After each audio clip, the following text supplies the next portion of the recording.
Hi, I'm David Manicom. I'm Director of Global Advocacy for Displaced Talent with Talent Beyond Boundaries and Fragomen. I work with our global partners and in the global multilateral environment with the United Nations, with the Global Task Force on Refugee Labour Mobility to advocate for the growth, expansion, facilitation of legal ways using their skills for refugees to find safe new homes for themselves and their families.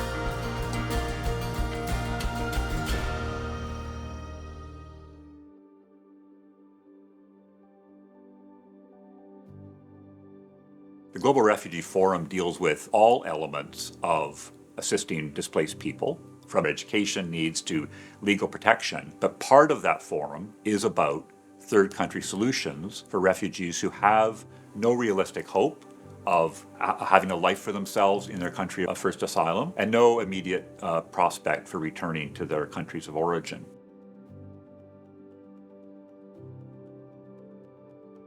The Global Task Force on Refugee Labour Mobility, which was set up consequent to the Global Compact and a 3-year strategy that UNHCR and its partners developed to grow multiple legal pathways.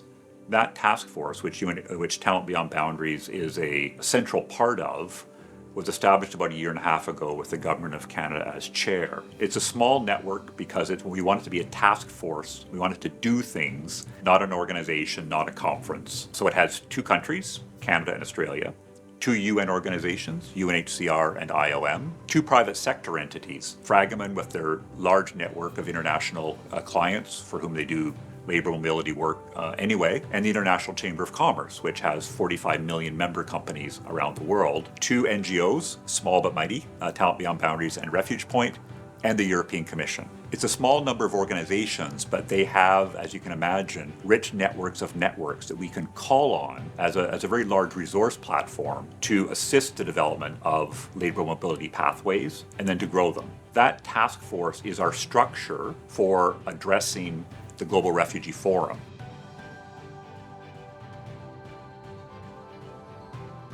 At the first Global Refugee Forum 4 years ago, there were no events on refugee labor mobility.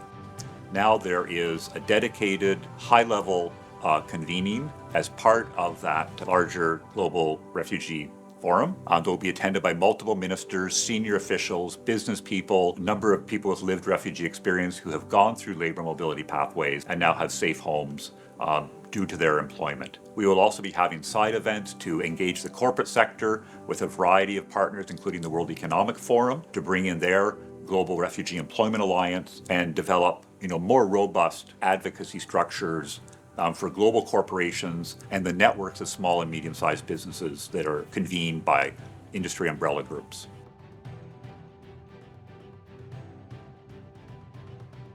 The ability of the forum to raise the profile of what we're doing and to build on the momentum such that most countries who have been working in areas of refugee protection will want to figure out how they can engage with us and our partners to develop pathways for refugees based on their employment skills. So this will be a chance to amplify what we've already done, to some extent create a bit of a sense of inevitability. This is happening, it's growing, it's demonstrably working. So if you're the representative from country A or B or other NGO and humanitarian funding instruments and so forth, you're starting to ask yourself, why aren't we there yet? And how can we be part of this exciting movement?